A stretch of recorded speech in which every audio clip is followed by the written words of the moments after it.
Switch to the Zoom. Unmute your audio. Fuck. There it is. Now you're good. We're all ready to go. Am? Yes, we're all good. Yes? Yes. You can hear me?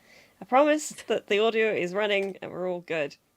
Excellent. Then, well. Oh, shit. Hello there. Hello, sorry.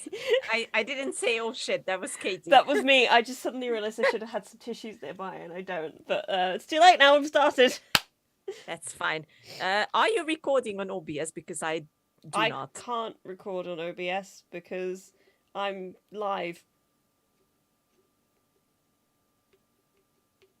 Shit.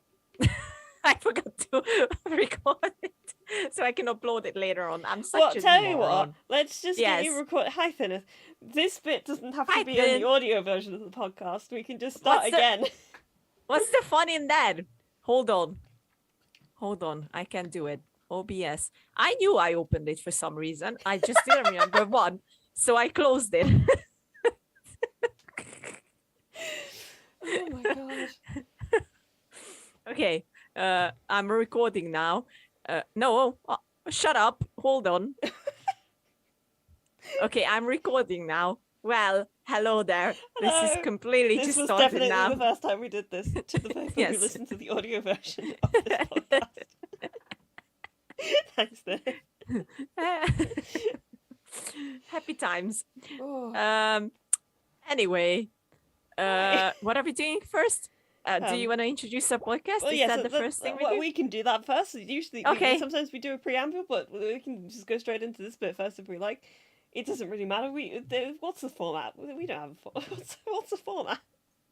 2 years. It's like. Anyway, hi everyone. Welcome to all the films we judged before. I'm Casey. That's Lily Kay. Wow. I don't know what this is, but yay. Lily is dancing for those who cannot see currently. Yes. It's very, very appealing dance. And I sound like this because I have a cold. Yeah, poor thing. Went to one it's convention Comic-Con. and then came back with a cold. It's Comic-Con. So what can you do? How have you been, Katie, other than having a cold? Yeah, I'm alright. This is a fun podcast, you guys. Yeah, I'm so well and healthy. Everything's great. Excellent. Good to hear. Yay. No, I'm honestly fine. It's just Good. cold. I'll live. Good, Ooh, that was good, a good. horrible noise. I'm so sorry. What horrible noise? Oh, I sniffed. I'm glad I didn't get picked up. Oh, I didn't hear. So you're good. How are you? I'm all good. I don't know. I've been ever since I came back home. I've been a grumpy gnome. So yeah, that's that. Gnome. Yes. You're like. Yeah, no, it's just you generally don't pronounce the G in gnome. Shut up. Okay. Anyway, what was I? Oh, yes. Did you watch something very interesting other than what we're going to talk about today? Yeah. So, let's see, what Ooh. you're asking is because we spoke a little bit about this on Sunday. Yes. I went and saw the Banshees of Inisherin. Remember? Oh yes, I'm very envy. Yes. Yeah, I saw the Banshees of Inisherin, and it was incredibly good. I very much enjoyed it. I don't think I tweeted about it, which is funny. God, I'm losing my touch. It's fine. But yeah, no, it was amazing. It's a quieter film than I thought it was going to be, because it feels like it feels like it's ramping up to something massive, and it kind of does. But it ends in a very sort of kind of calm, sort of contemplative note, which is not bad. But it just took me by surprise. I think if I went and watched it again, I would probably get because when you watch a movie, you try to kind of get a sense of when the ending's coming. Yeah. Because you're trying to kind of gauge how long you've been there, how long the movie has left, and all that sort of stuff with your knowledge of film and all that sort of stuff. But so I was kind of sat there like, it's been a while that we've been watching this, but it feels like there's probably like an extra ramp up to go for the end of the movie. But no, it was just the end. It was just the end. which is fine. I do think it is a career best from Colin Farrell. I think people who are saying that are entirely correct. He's so good in it. It's a very understated performance because his character is just.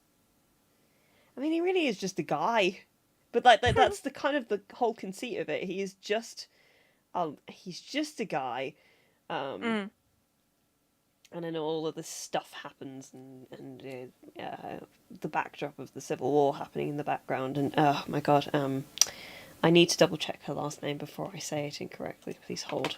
But the woman who played his sister, Carrie, hold please. Can't type. I think it's Carrie Condon is phenomenal. Like you can there's a lot of interviews with Colin and Brendan that have been popping around where they both basically just sing her praises, and they're entirely right too, because she is sort of the sane figure at the entire sort of madness that is the rest of the movie. It's just great. I would absolutely recommend it. If anybody who people who have seen In Bruges should see it. People who haven't seen In Bruges should watch In Bruges and then also see it. Just generally speaking, because In Bruges is a great movie, and so it is this. a great movie. It's one of the best out there, so you should definitely watch it. It's also just lovely to see the Aran Islands and Inishmore, and because it's one of my mum's favourite places on the west coast. And I swear to God, I don't think I have ever seen the sea look as blue as it does off the west coast of Ireland. It just it has an unnaturally blue quality when you see it on a sunny day. It's kind of bonkers. I've never seen it look like that anywhere else. Okay, that's fine. So the scenery, basically, it's gorgeous. Yeah. I can't wait to watch it. I don't know if I will ever be able to watch it in the cinema because Hungary. Fun times. Well, and I didn't have time to go in London, so I was a bit disappointed about that. But hopefully soon I can watch it as well. Fingers crossed. What else did you watch? Did you watch anything else, or just did I watch anything else? I don't know. Did you? Well, this is the question I'm asking myself aloud. I don't think so. I have a bunch of stuff that I need to catch up on. I've gone back. I went back and watched a couple of Psych episodes just because I was been listening to them. Not. Yeah. Well, I haven't watched them in months, to be honest with you. I left it alone for a long time. But the Psych rewatch podcast recently got to the first Yang episode, so I went back and I watched that episode, and it holds up. It's such a fucking good episode. Jimmy Simpson is so funny in it. I mean, so funny. He's also very funny on the podcast because he was there for the episode that they did. It's possibly, I think it's the best episode of the podcast that they've done. He's incredibly entertaining, and the episode's great. And then I went back and I watched the episode where Sean and Juliet first kiss, which I've come to the conclusion actually isn't a very good episode, but has some absolutely iconic moments in it. Sorry, psychonic. Right. You're welcome, Tim. Because it's got Sean doing his serious Sean moment, talking about how it makes him sad that Juliet is seeing somebody else and he wants to be happy, and then the whole fucking speech at the end of it where he's like, take pictures of moments, capture them here and hold them here, and it's like, oh my god, how is this writing so good but the plot of the episode so bad? It's like really not a well done, because it's the whole thing is like, oh, it's spies, they're doing spies, but it's not very good. Sometimes it's going to be like that, unfortunately. True, yeah. In the many episodes that they did, it's not a surprise. But I was kind of watching it like, God, I forgot that. I don't know if I realised it the first time I watched this a few months ago. This is not very good. It happens. Yeah, some iconic moments. Psychonic. Gotcha. Because that's what Tim calls the like really big moments in Psych. They're called psychonic moments. Excellent. I don't know how you keep that much information in your head. The amount of information that's in my head is entirely specific to certain things. There are a lot of things that I just have absolutely no concept of. Fair. Alrighty. But yeah. Anything else? Or that's it? I think that's it, really. I have every intention to go and watch Andor, because I've heard that the most recent episode was incredible. This is the impression I've been getting of social media. I've actually done an incredible job of not seeing any spoilers. So good job to the internet for that. Actually, is there like the internet's been very good at actually not posting huge spoilers everywhere. So nice job, everybody.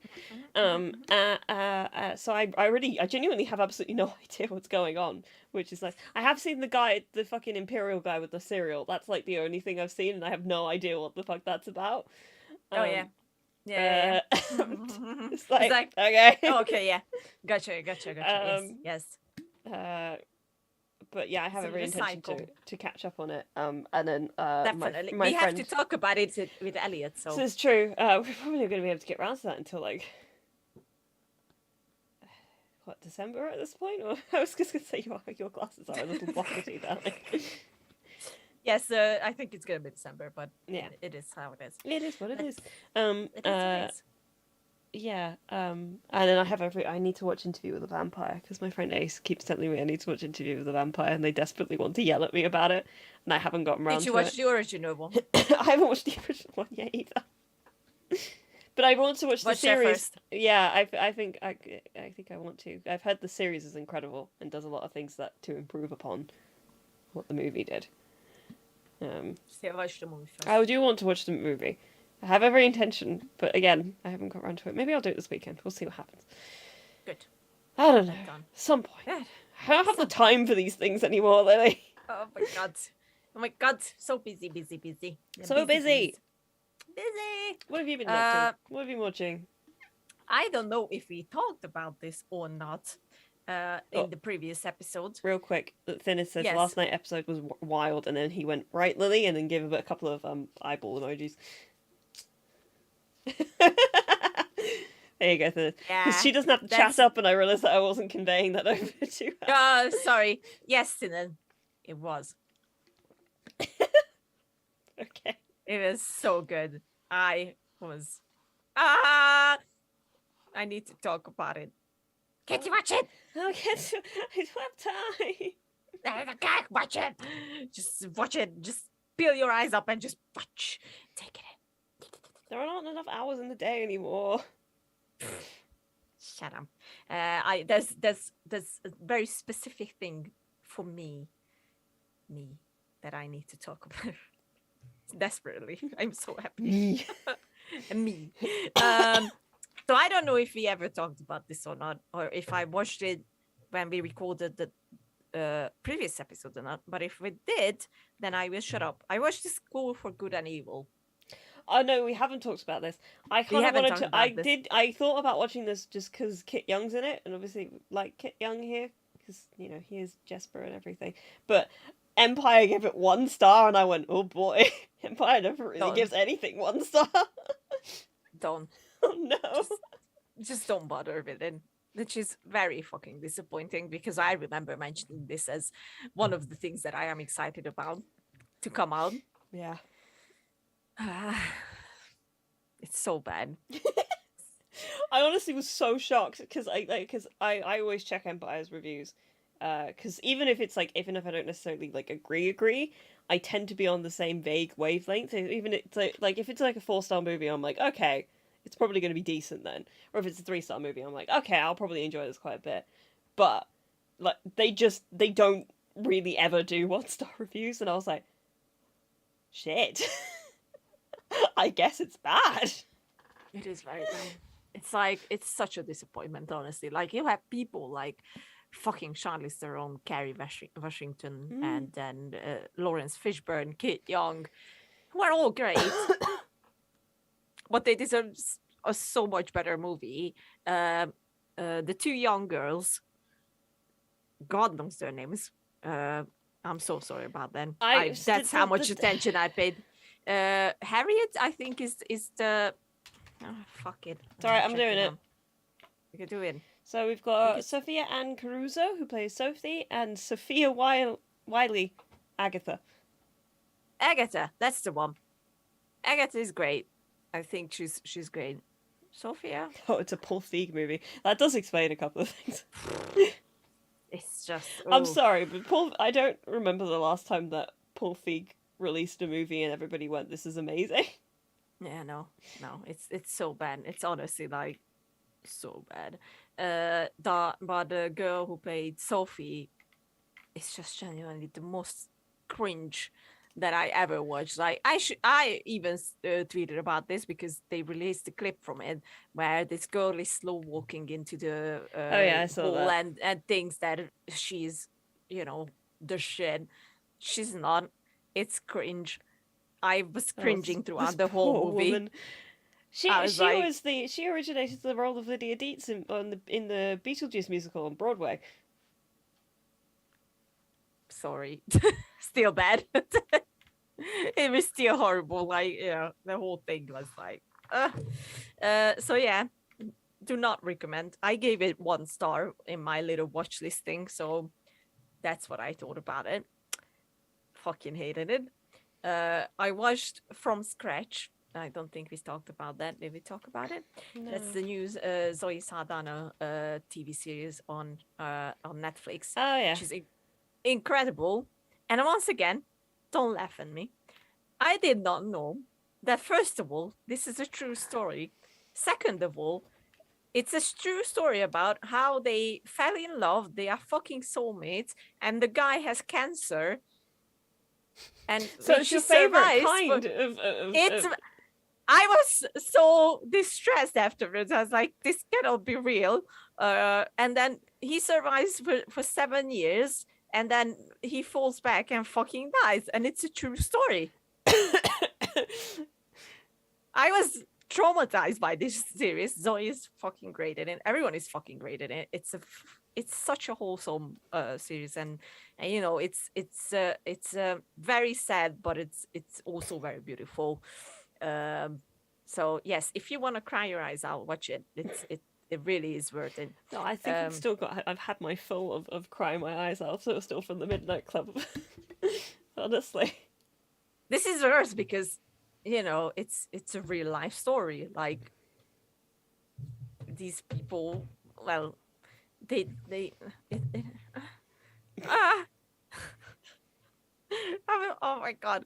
Then I watched Tales of the Jedi, which is the new mini episodes of Ahsoka, Yeah. Khan, I vaguely Dooku, saw people and talking about this.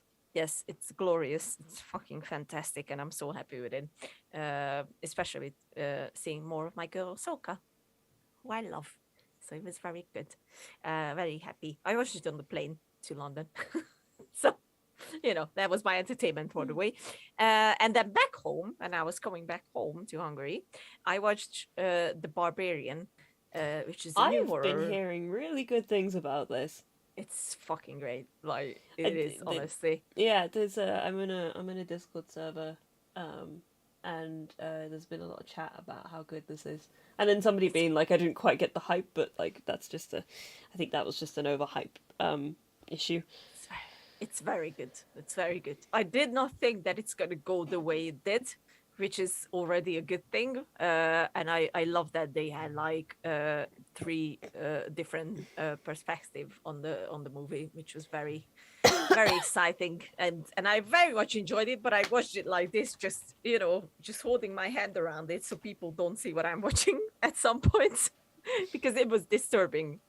Like, oh my God, there are some scenes in there that only watch it if you have, you are prepared mentally and all that. So I'm just because I actually didn't know what the movie was about, but like just reading this description, I'm immediately like, girl, what's wrong with you? Because the way it's described, it says a young woman discovers the rental home she booked is already occupied by a stranger. Against her better judgment, she decides to spend the night. Why? Because the stranger is Bill Skarsgård. Considering who Bill Skarsgård, the last thing I saw Bill Skarsgård in was him as Pennywise. That doesn't fill me with any kind of confidence. It's not what you think. Okay. That's what I will say. Because I thought it's going to be what I thought. Does that make sense? I know exactly what you mean. Yes, but then, just a big turnaround, and I was like, that is fun. Excuse me? Very good movie. I really enjoyed it. It satisfied my horror-loving heart. Beautiful. And then I watched the thing that we were going to talk about now. let's side that be was there. that was Finally, kind of the main thing that has been occupying my time. that's fair. That's fair. You've been watching it on Monday and whatever. I didn't watch it in one day. Times. I watched a lot of it on Monday, and then I didn't watch any on Tuesday, and I finished it off yesterday. I finished it yesterday as well. Now, to be fair. Yeah. Okay. Is the Cabinet of Curiosities from Guillermo del Toro. Bless you. The master himself. To be fair, he's not got a. I mean, not. It's kind of. He's the one He's presenting just the creator. it. Yeah. And he's the creator of the show, but he didn't direct any of the He episodes. didn't direct any of the episodes. I think only 2 of the stories are his. But he is, yes. There's H.P. Lovecraft in there. Yeah. Him. So it's a mix. Some other people. It is indeed. Hello. A mix. Hi. I don't know. You said there's some other people, and I thought that they are in the chat. So I went, hello. No. I meant there are other people who have made stories for it. It's okay. It's late. Oh, So dear. my brain is not working properly. Oh, you. It's fine. To be fair, I'm addled with illness brain, so it's all good. That's fine. Let's go. We should do episode by episode. I think is probably the best way to do it. To be honest with you. That's what I wanted to say. Instead, I said let's bow. So let's go. Let's bow. That's wow. First episode was Lot 36. What was the title? That's the one. Lot 36. Let me just get a the list of the episodes up because I want to be able to look at them properly as we go through. That's Yeah. Here we go. Lot 36. Yeah. I feel a bit bad starting off like this way, but I wasn't a fan of this one. It didn't Me really do neither. very much for me. No. Mostly because poor Tim Blake Nelson plays a horrible human being. He's a bad guy. I was rooting for him to die, so Well, that was kind of my thing about this. And I have this for both I have this for this one and the second episode, which we'll get to in a second. There's something. Anthology series are difficult because you have to try and get your audience to care about the thing that especially a horror anthology series. yeah. Very difficult. You have to try and get your audience to care about the events of your story within a very limited amount of time when they already know what the genre is. So I feel like it works against them in sort of what you're going for. And obviously, I didn't feel like this guy was nearly... Like, he was just kind of dumb. He was a prick, a bad guy. He was a prick. Yeah. But I didn't find him, like, so loathsome that when, obviously, there's a point, obviously we're talking about spoilers for all of these stories. Oh, yeah. They're all available on Netflix now. There's 8 of them. Some are shorter than others. This is the shortest of the ones that are available, I believe. No, it's Graveyard Rats. That's the shortest. Is it? Oh, okay. Well, it's one of the shorter ones anyway. Yes. The The first 2 are the shortest ones. they are the shorter ones. I didn't find him loathsome enough to even care when he died. Oh yeah, I didn't care. Like It was like the whole thing, and it was like such a stupid kind of. I feel I'm being very intensely negative here, and I don't. Let me refigure my wording a little bit. He died because of his own stupidity. He did die of his own stupidity, but it was so stupid that you're just sort of like, what? Oh, okay, fuck, I guess. I did like the design of the demon. I thought that was quite really cool. liked the design. Yeah. I liked the thing that I think you could say about across the entire series actually is that the production desigin is fucking. Oh yes, yes. All of it is quite incredible to look at. Many of it did trigger my sort of like ick because I hate slime. Oh, I really hate slime. We'll get to that when we get to the outside. Yeah. But I really liked this tentacly monster that came out of the woman and all that. It looked very cool. And it's always fun to see Sebastian Roche. Oh yeah, definitely. I just what I did like about this episode was the the atmosphere it created. I think it was like quiet because it was a quieter one. Yes, it was. It's you know, it was a bit with like 3 or 4 people maximum, and you know, it just the whole thing was like it set a tone.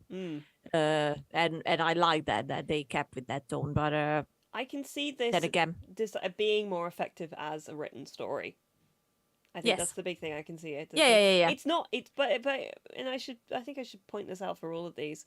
Even if I have these criticisms about them, they're all exceptionally well made. Like everybody who did the work, like the direction is incredible, the lighting is all incredible, the acting is great on it and everything. I just don't know if I found this one to be quite particularly effective in terms of really feeling anything which way. So when he did get, you know, chased down by the demon thing, it felt a little bit Alien reminiscent, like Alien what's the game, Isolation. Felt a bit like Alien Isolation.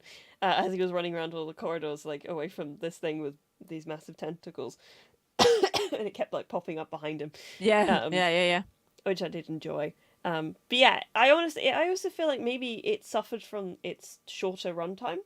Like if there was like a build up a bit more to some of the other stuff, I might have been more inclined to, I don't know, cheer when he died. But no, it also just kind of ended. That was the other thing. It was just like I'm being very negative about it. It was still pretty decent, you know. It was fine. All right. Graveyard Rats. Real quick. Hi, Sean. Hi, happy Sean. Birthday. Sorry, I just read happy birthday, Sean. Happy birthday. Then we've got Thinneth and Sean in the chat. Hello. Yee-hee. Welcome. Welcome. Graveyard Rats. Yes. Graveyard Rats.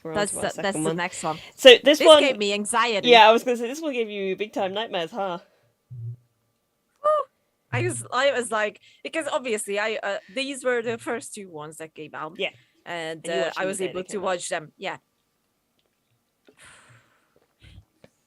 The first one, no. This one, like I had horrible nightmares with this one. I dreamt about fucking rats crawling under my skin. I dreamt about no. The tiny space, the rats, everything was like, I literally screamed at my TV and I was like, what are you doing? Why are you going in there? Are you fucking stupid? Are you deluded? I had a very similar again, the production design on all these is fucking phenomenal. I really liked the way that they built this whole thing up in terms of like, and I liked the sort of the kind of vaguely smooth talking way that he was like, oh, I'm going to be better, and I'm gonna. I really liked it. Yeah. I like the way that he was kind of monologuing, and I think that this improved upon a lot of the things that I had an issue in the first one, but I still think it suffers from the fact that it's like an unlikable protagonist. Yeah. So I didn't really care. I mean, I cared a bit more. I did kind of want him to get out. True. A little bit. True. A little bit, yeah. A little bit. But I was like, yeah, no. As soon as it kind of got to the end, I was like, yeah. Once again, dying from stupidity. It got me a couple of times thinking that that maybe he was gonna get out in the end, but no. Yeah. He definitely did. He definitely did not.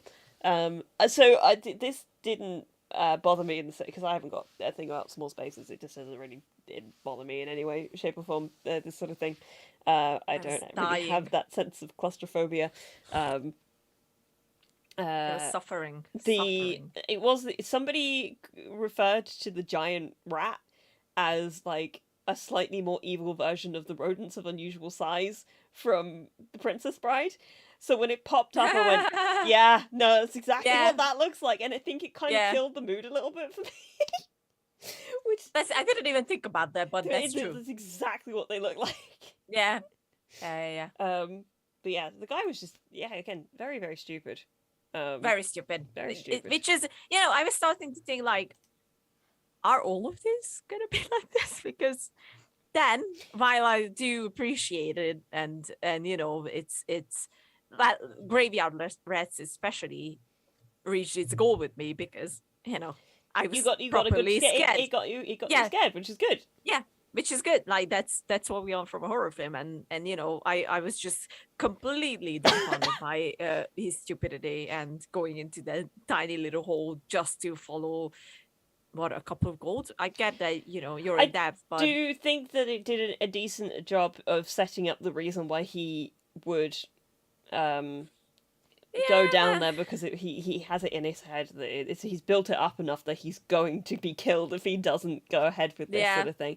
But it's he his greed by the end of it that does get the better of him, because if he had just left with the stuff that he found at the bottom, he would have been fine. he would have been, yeah, yeah, Probably would have exactly, been fine. exactly. So I was a bit worried after these two. I'm not gonna lie. Like, okay, what can we expect? Because I'm not gonna lie. First, you were not convincing No, that they this weren't, is gonna be a good one. weren't huge for me, but I had heard a lot of good things. I also want to point out this one was based on a short story by a man named Henry Kuttner.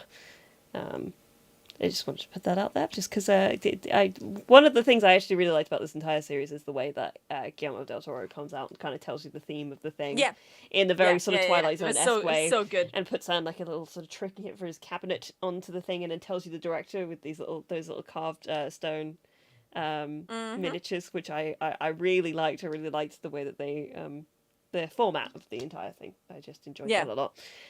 I think we're probably both in agreement if we move on to the next one, because it's not really hard to say after Graveyard Rats. It's like, yeah, this is rats, It's rats, yeah. and he It's gets buried fucking alive, scary. and it's Yes. bad for him, but kind of did it to himself. Yes. The next one is my favorite. Yep. Decidedly, it is the Easy best of the peasy. bunch. It is. For sure. It's legitimately quite unnerving, but still, I found it genuinely entertaining. I think that's the big one for me, because the other two I was like, eh, but this one was like, really entertaining. So this one's The Autopsy. Yep. With F.R. Abram. Come again. Yeah, we've got F. Murray Abram.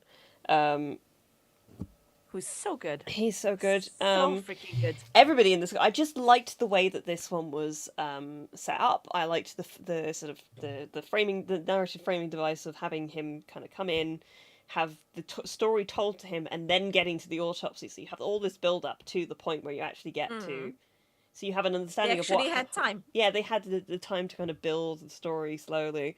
It also felt like a proper sci-fi story. In the line of like Alien, very similar to Alien in a lot of ways, I think, actually. Yeah. I was like, what's that noise? Are you agreeing with me, or are you just like... You know me, I love Alien. It's do love one Alien. of my favorite movies of all time, but it scares the fucking shit out of me, mostly because I hate this whole facehugger parasite thing, and they have it in this one, and I was like... It's absolutely, it doesn't hug his face, it just sort of... It's just, I know, but still, I was like, I'm gonna have nightmares again. I don't want to have nightmares, but I will. And I had, it was awful. I couldn't sleep. Oh. See, this is where I have a bit of a suit, because I just basically don't get nightmares. It's just not a thing for me. Good for you. I have a tendency to get like vivid dreams, but like they're never to the point of like, oh god, I can't sleep, fear sort of thing. I just am like, well, that was weird.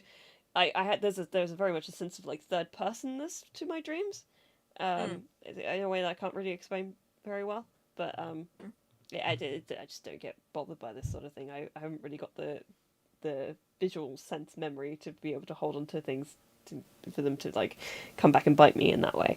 It also helped that I didn't watch really any of these really late at night. That is helpful. I'm not gonna lie. I did helpful. that on purpose, just to look after myself a little more. You're smarter than me. Oh, then. But yeah, I think the thing that I liked the most about this was the guy who played Joe Allen. Yes. I just liked his voice. Oh, so much. It was like it was the most effect. Like I think without that voice, like telling all those things, it would not have been nearly as effective. But I don't actually know what the name of the actor who played him. I was like, please hold whilst I find this out.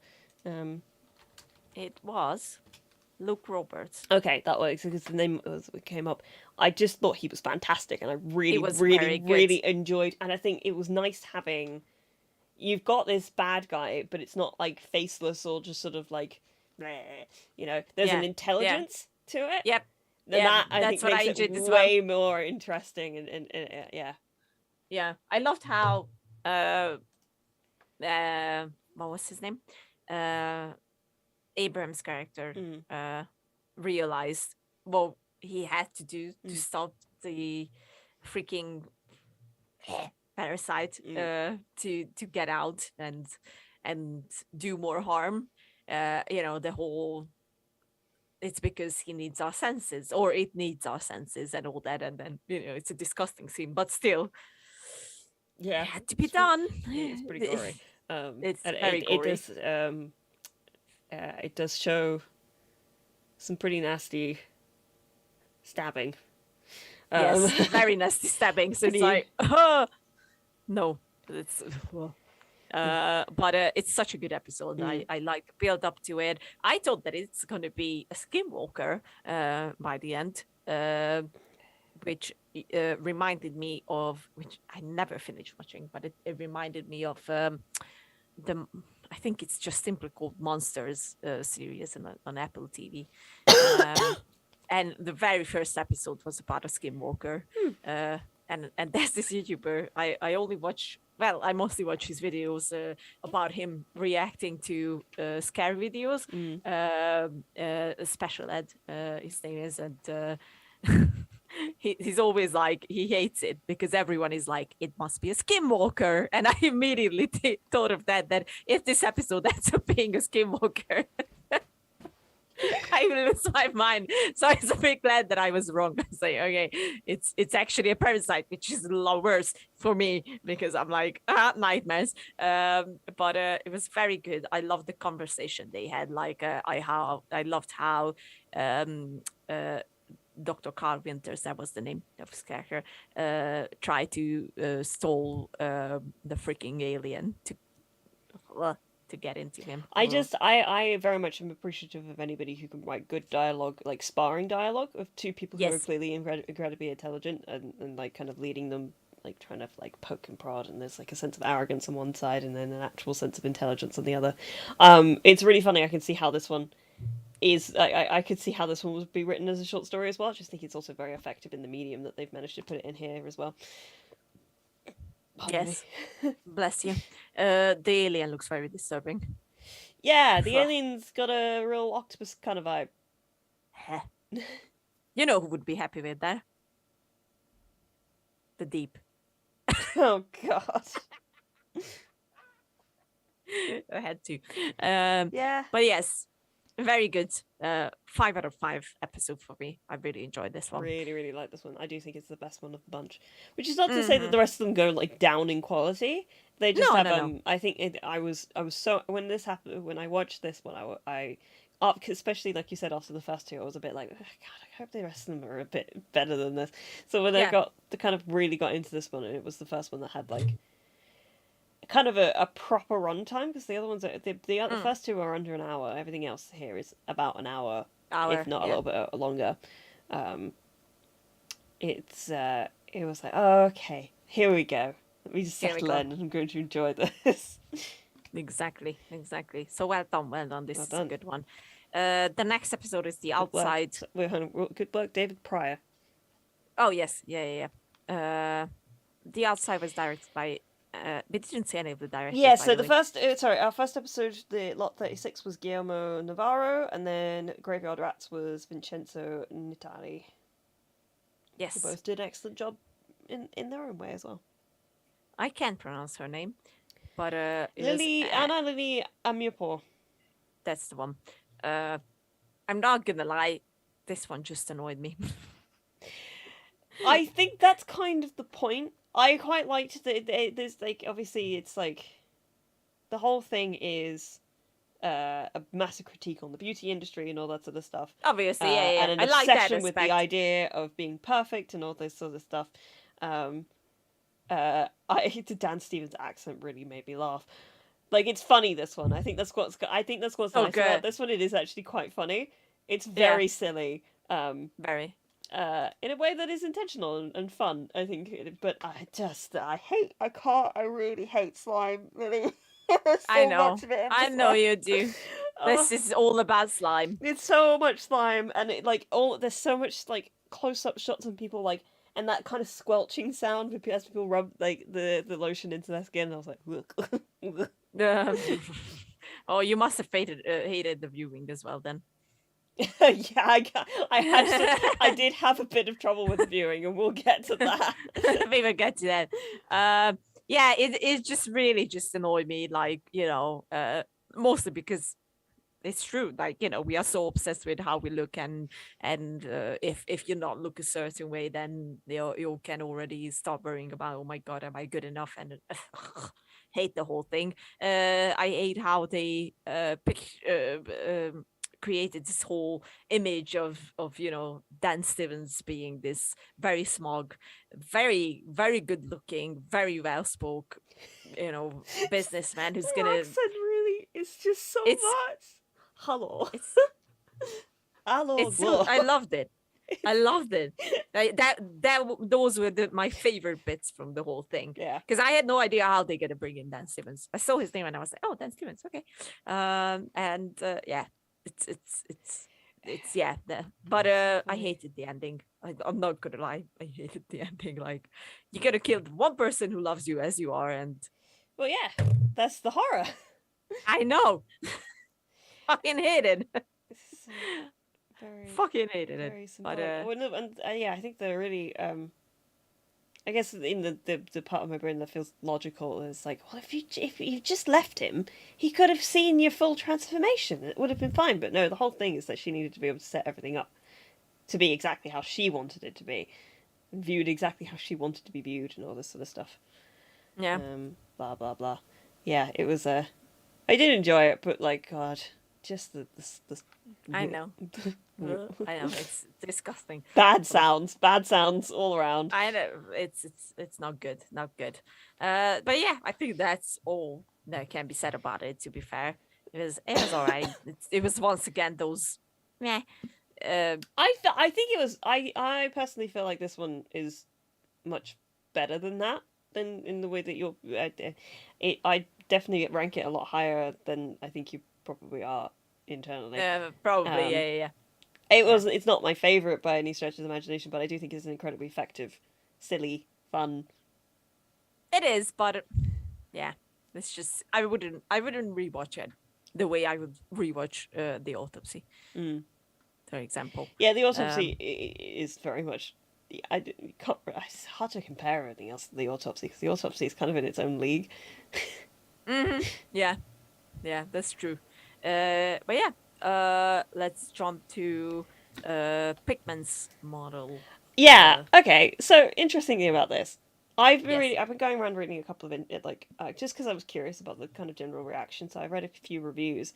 This one has not been ranked very highly in like basically every single like article that I've looked at. People don't seem to enjoy this one. This one I think may be my second favorite, Okay. or maybe third. I really liked this one. I think there's something simple about it does that sort of simple, incredibly H.P. Lovecraft thing of just having like a very normal guy driven mad by other things, essentially, and the whole world kind of being.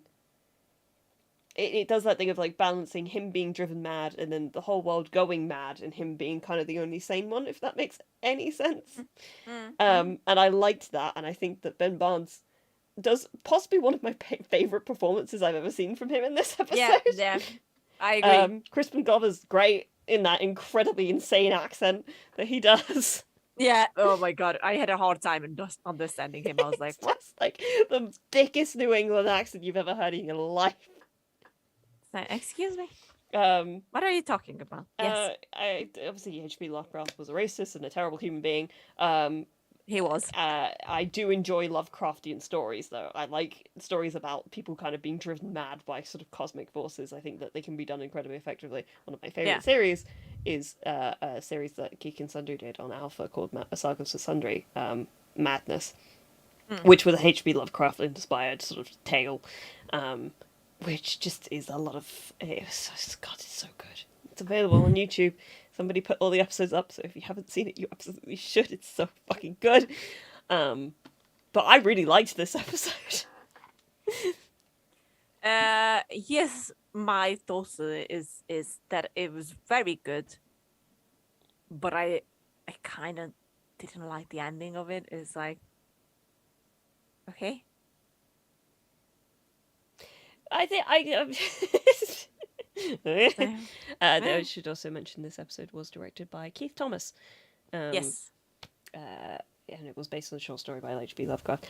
I don't know. I kind of appreciated the fact that it was simple in that there was like a character that I could actually get behind, because his whole thing is that he was trying to rid the world of this evil that nobody really believed him Yeah. about.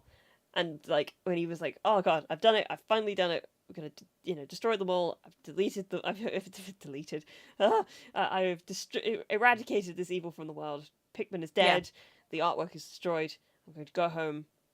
And then you have the ultimate horror, because that's kind of H.P. Lovecraft's big thing, is that there was just always going to be the horror in the kind of most like base version of the word, where it is somebody just going, "Oh God, no," kind of horror. Yeah. Which is, but it was a bit underwhelming, especially after all that build up. It was like a bit of a okay.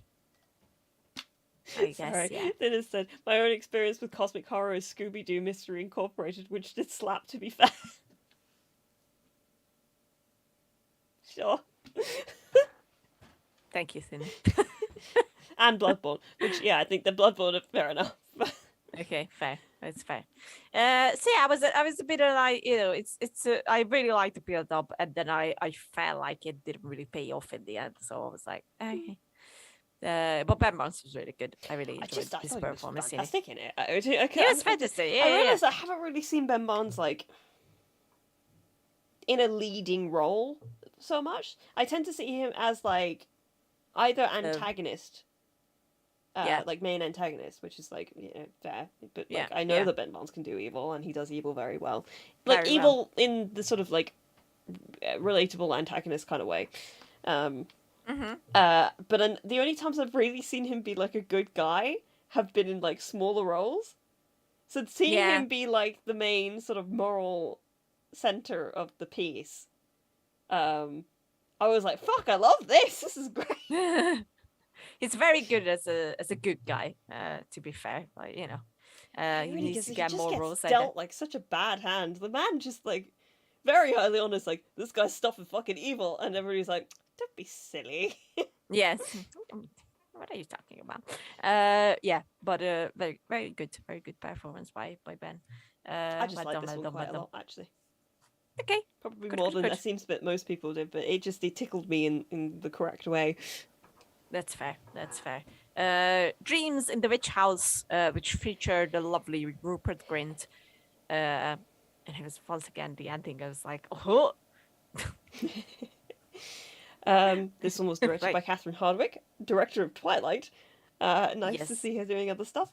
I liked this one, but I felt it was a bit overstuffed.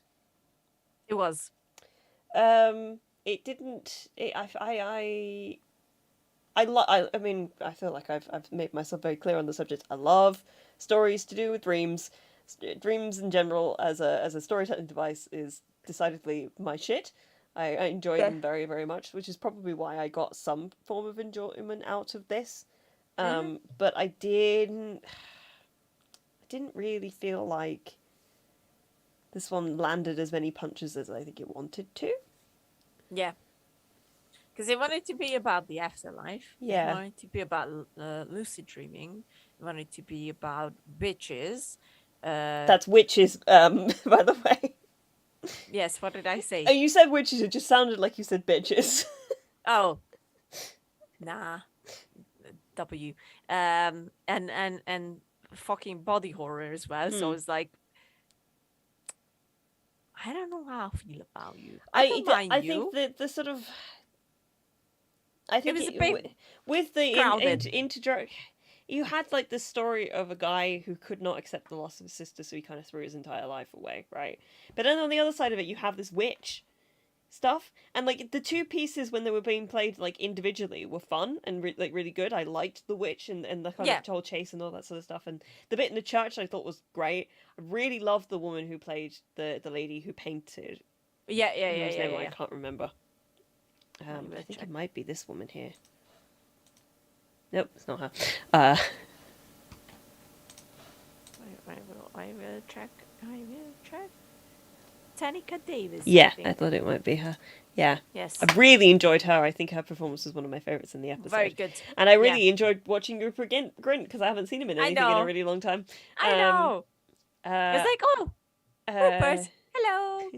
Yeah, I really enjoyed like the individual elements I enjoyed separately, but when the moment they kind of crossed over, it just felt like, oh god, I don't really know where to put myself in this. Yeah. And I also just kind of felt disappointed that he died at the end of it. I know. It was so... Because it It's like just... really... Yeah, I can see what you're going for here, but it was a bit like, meh. Alright. I guess he's just Especially, dead now. He finally accepted his sister's passing, and it was like, nah, and he's dead. and the way he didn't. No. Disgusting. I was like, Was why are you DJ doing this to me? Qualls the voice of the rat? It was the I he couldn't was recognize him. At no, all. not at all. I saw his name and I was like, oh, okay. And I then was expecting to see him, and I was like, where was DJ Qualls? but where is he? Where is he? And then suddenly, oh, he was the rat. The fucking asshole rat. I really hated I don't know. I really thought that maybe we were going to be able to get. I would, personally speaking, I know it's based on a Yes. short story, and there's somebody I saw who kind of spoke about it a little bit, said that they changed quite a lot from the short story. But personally, I would have preferred a story in which the rat wasn't part of it at all.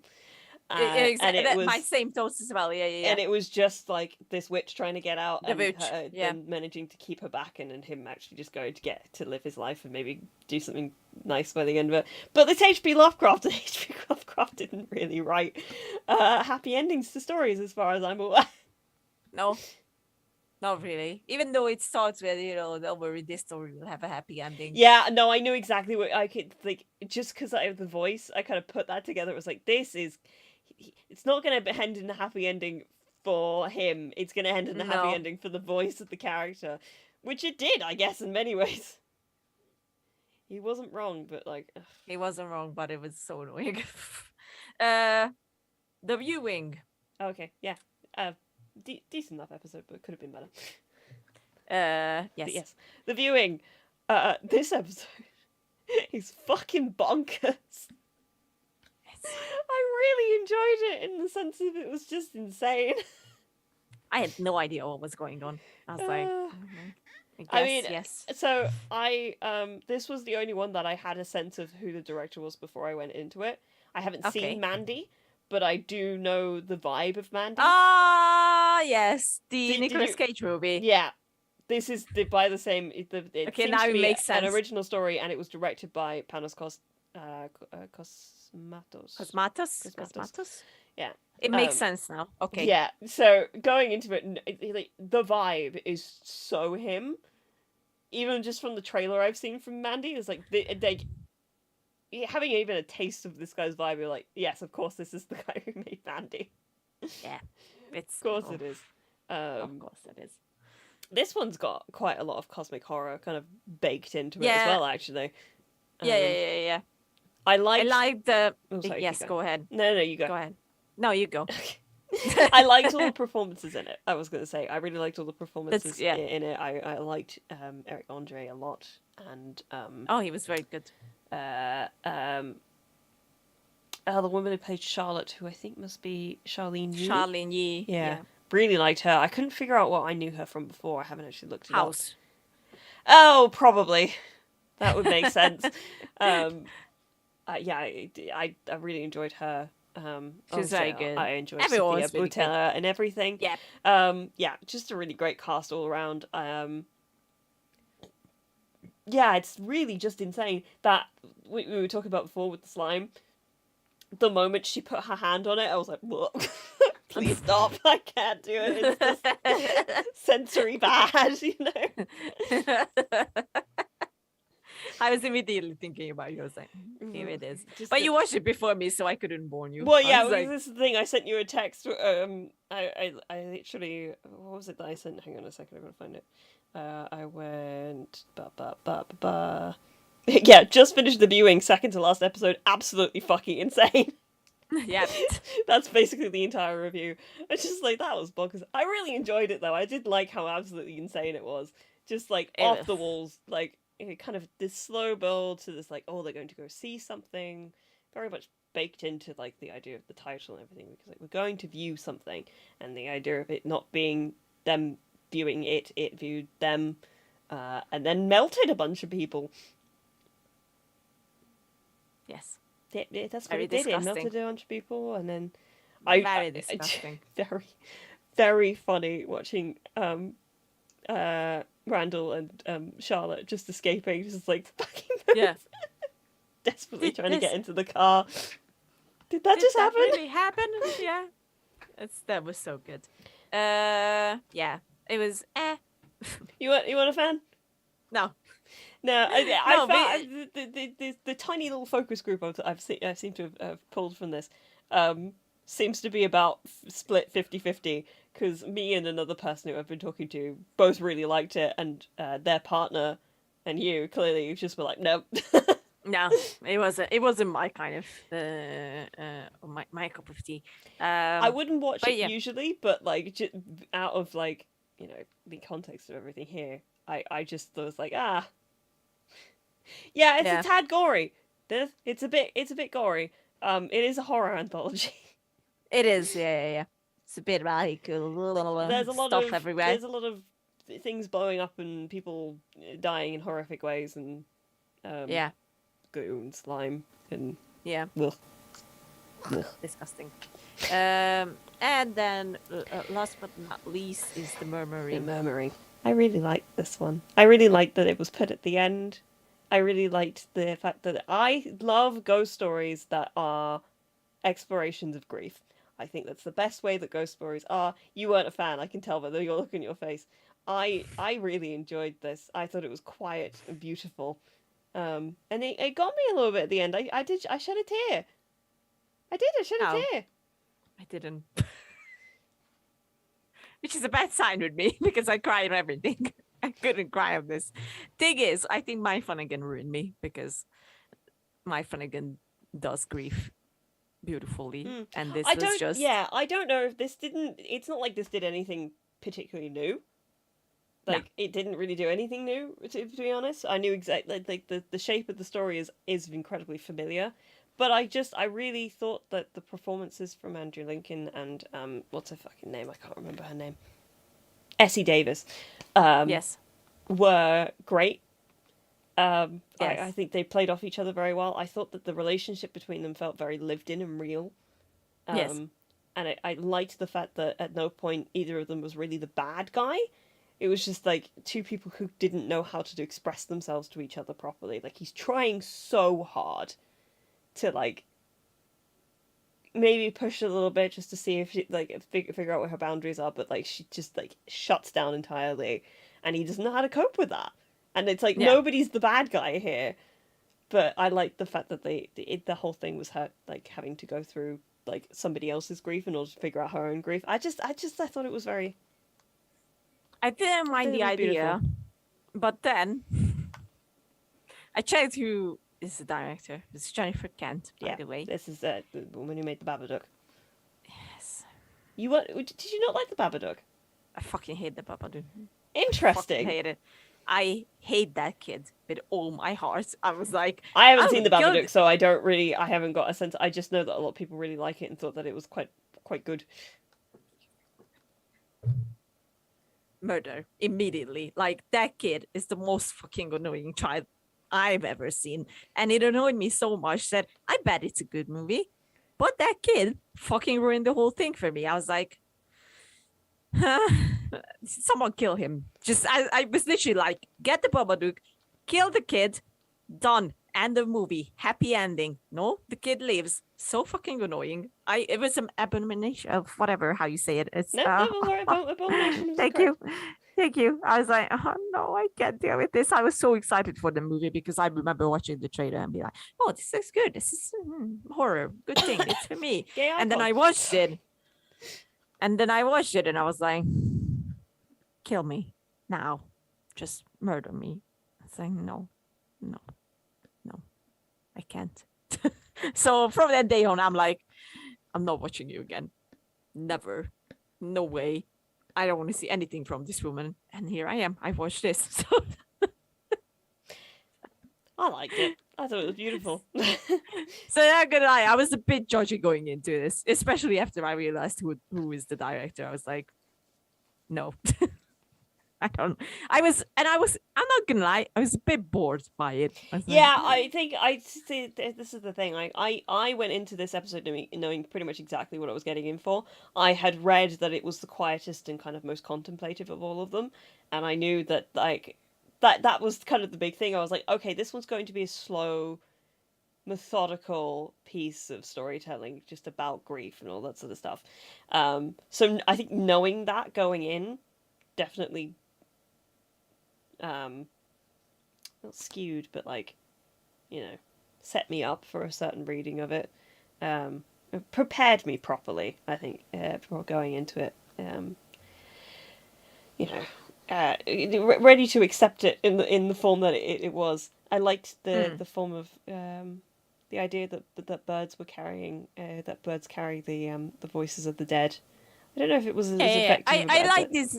Yeah, I like these little things like that, but like altogether, I was like, I wasn't really a fan. I'm not gonna lie, I wasn't really a fan. Yeah, it like I said, I don't think it's like yeah, it doesn't really do anything that's like particularly new. Like I put together what had happened quite quickly. It's not like it's trying to be particularly pull the wool over your eyes or anything like that.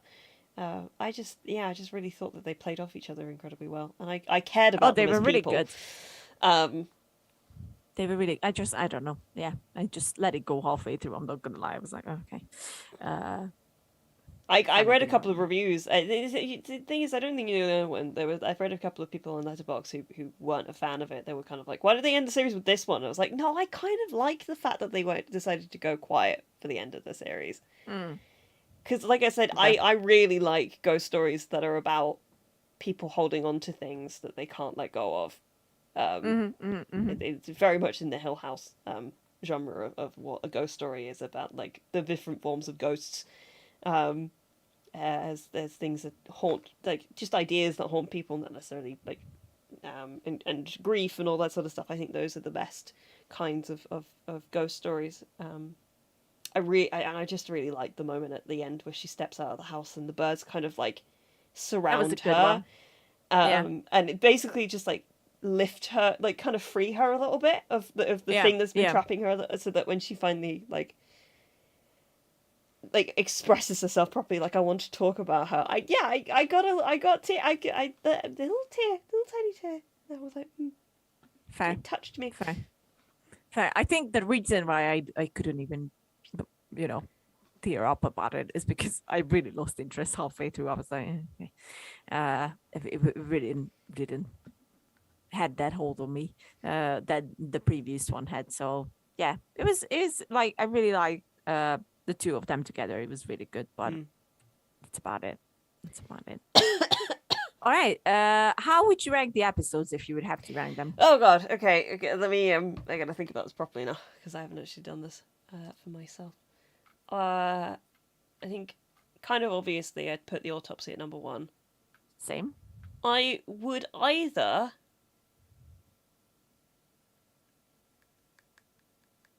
Yes. This is me trying to decide if I like Pickman's model more than the murmuring.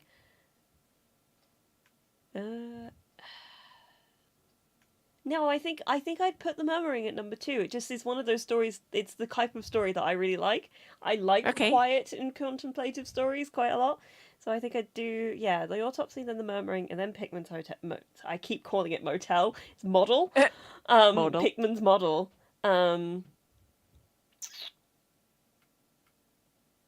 probably then the outside, the viewing. I'm using my nose to count, apparently. Dreams in the Witch House. I think I liked Lot 36 better than Graveyard Rats, even though I think Graveyard Rats is technically speaking a better piece. I just think I liked Lot 36 a bit better. I think I put Graveyard Rats right at the bottom. Okay. Yeah. Okay. Interesting. I agree. That's with the based first purely on vibe as opposed to Yes. like generally. That's fair. The autopsy is the first. Yeah. That's obvious. Pigman's model. Then I would say Pigman's model. I kind of wish I'd texted you after I finished the murmuring last night and like warned you going into it that it was a quiet one, because I did post about it in the Discord that I was talking about before. Maybe you would have gone into it with a slightly different mindset. I don't know. Maybe it's very possible. Dreams in the Witch House, I would say. Despite its messiness, I still liked it. The viewing, murmuring. Mm-hmm. Let's put that there. Lot 36, Graveyard Rats, and my last one is the outside. All right. So that's how we put in. Yeah. Altogether, I would say fun. Yeah. Yes, that's the first thing that comes to mind. That it was a fun viewing, but ultimately, I would also say I am a tiny bit disappointed. Yeah, disappointed. Yeah, I can see why. I'm a bit disappointed. Yeah. Yeah. No, I think that's fair. I think that this format has a lot of potential. So if they did it again, I'd be very interested to watch it still. I would watch it too. No, I'm not saying I wouldn't be interested in seeing another one. I just think this one is a perfect example why I have really, really small trust in anthology series. Yeah. Like I just generally I don't tend to get on that well with short stories. Like No. overall, I had a discussion about this recently where I was like, I think the reason is because we naturally want to take a step outside of like investing because we know it's gonna be bad. Yeah. Like because we don't want to like invest emotionally or actually feel for people if we know that they're probably going to end up dead by the end of it or like defaced horribly. So the ones that are effective are the ones that get us to do that in spite of things. Yeah. Which is what I just say. Yeah, those kinds of stories that are based on like this guy's terrible. Let's watch him die. I just don't get anything out of them. It just doesn't do anything for me. Yeah. That's why I actually would put what was it called? The Witch House thing. A bit up there a little bit more because I think Rupert Grint's character was one of the few ones that I had actually is like rooting for. Yeah, that makes sense. I can see what you mean though. Yeah. To actually survive and go off and be a pianist after dealing with his sister's death. So it was like, oh God, no, I don't want this ending for this story. But yeah, altogether, I am. I don't know if I will ever be on board on these anthology things. Maybe, but it honestly has to be really good. And since it's different people directing these short things, usually it's incredibly hard to do it even. Yeah, like there's always be exceptions and whatnot, especially like the more runs you have, the more episodes you have, it's getting like even like up and down, up and there's down, an up and element down. of fun that comes with that though, because you kind of go into it. Ooh, we don't know what I'm going to get here. Is it going to be good? Is it going to be bad? True. That's true. But let's say it like this: I expected a lot more from this particular one. Most of it because I think Guillermo del Toro is just great. And I think this could have been a lot more than it ended up being in the end. But I will adore the autopsy till the end of times because that is a really good one in there. So there are gems in there. Let's put it like this. Mm. I might give another go to the Murmuring. Yeah, I because- honestly just to give it a sense of just sort of like sit down and understand that this is like a very contemplative story as opposed to something that's actually going to invoke thrills. yeah, yeah. Because I actually I made a real conceited effort with that one. I was like, okay, I know this one's going to be quite long. Yeah. And it's probably going to require a bit more effort of me. So I put my phone down. I was like, I'm not going to look at my phone for the next hour. I'm going to watch this properly. And I think I think I enjoyed it more that way. But yeah, Fair. That's a fair point. It's a good vehicle to enjoy the performances that have been given for it. I might give it another go when I am not tired. Understandable. I think that's another important part of it. Like, don't be tired when you watch it. But yeah, I will give it. I don't want to be too harsh. Are we doing 10 out of 10? I don't think you really can, because it's like otherwise you end up averaging, and I don't think that works for it very well. Yeah. Then I will do it like this. Autopsy, easy 9 out of 10. Everything else on average. I don't want to be too harsh. 6 or 7? 6.5. Yeah, I think that's fair. Yeah, everything else is 6.5. Nothing. Nothing in the series I think was bad. I think that's a big thing. There was nothing in here that I was actively this is bad. It was just like some of it didn't work for me. That was all. Yeah, really. Yeah, exactly, and it's gonna happen, especially in these cases. So yeah, 6.5 out of 10. I would go with that on average. Autopsy beats everything. That's without question. Yeah. So yeah.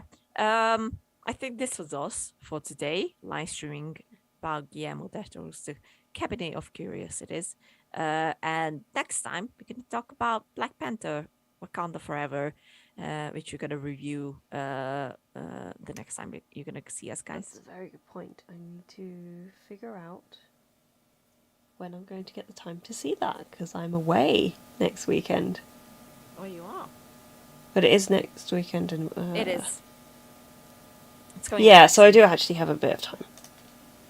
Okay. We don't need to watch me figure out when I'm going to. Nah, it's fine. We also gonna have Jeffrey Pierce coming back on All Lovely Boy Girls. Yes. Gonna talk about his third book of the Reckoning series, and other big surprises are coming in. So be prepared, I guess. And we will see you all next time. Don't forget to subscribe, like, and comment. If you watched the Cabinet of Curiosities, tell us what was your favorite episode. We always like to know. And see you in 2 weeks. Yes. Black Panther, Wakanda Forever. Bye. Goodbye.